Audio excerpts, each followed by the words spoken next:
It's got me sober, got me back with God. It's made me look forward to life again. I was just down and out.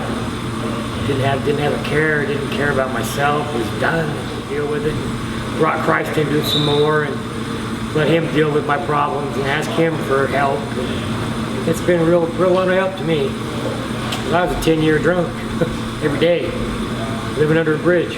I love interacting with people, and I have a history of using drugs and recovering from it, and I just thought it was a good fit for me. I always said in my addiction, if I can come out of this, all I want to do is help one more person not go through the same pain I did. And I've seen astounding things happen here, just astounding. What we found very quickly over time is that for this new staff that came in, is that folks weren't leaving here.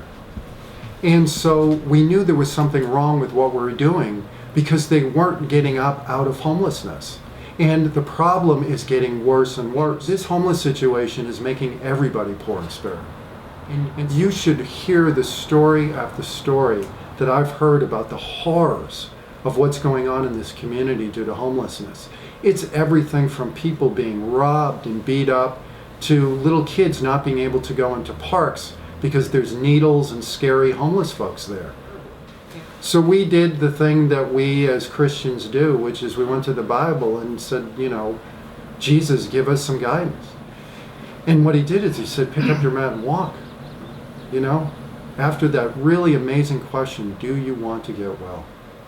And that's what we ask our guests now. And what we've figured out so far is the more wellness initiatives we can give our guests, the more well they get. Somebody comes into the program, spends a year in study and work, and classroom, and giving back to the community, and at the end also a lot of class and sobriety, how to be sober, recovery. And when they come out, we then take that postgraduate period of 6 months and we hook them up with housing and a job. And we try and give dignity to the folks here by giving them a chore to do every day. It used to be to stay here, you had to listen to a chapel service at night. We did away with that as we realized, the power of doing versus just talking about it. So our evangelism is very gentle, it's very loving, and it starts with doing. If the community embraced ending this, we will end it. We just need the housing and the mental health help to do it.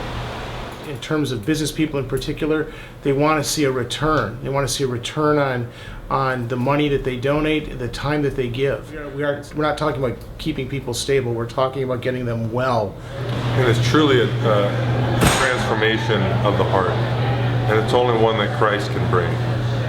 And we personally try to take care of each man and to meet him where he's at. As they walk in the door, we love them all.